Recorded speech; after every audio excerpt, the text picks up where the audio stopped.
أمير المؤمنين صاحب الجلالة الملك محمد السادس حفظه الله بمناسبة عيد الاستقلال المجيد. السلام على المقام العالي بالله. مولاي صاحب الجلالة أمير المؤمنين وسبط النبي الأمين عليه وآله الصلاة والسلام، نصركم الله وأدام عزكم وخلد في الصالحات ذكركم.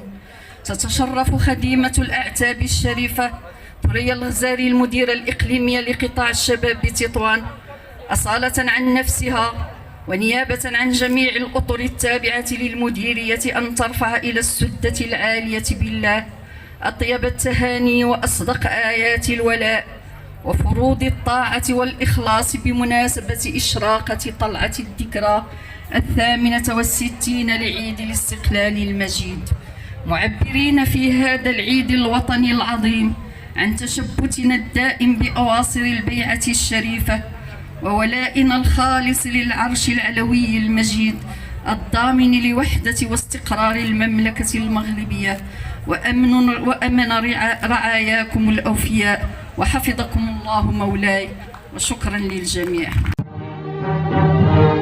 الله أكبر.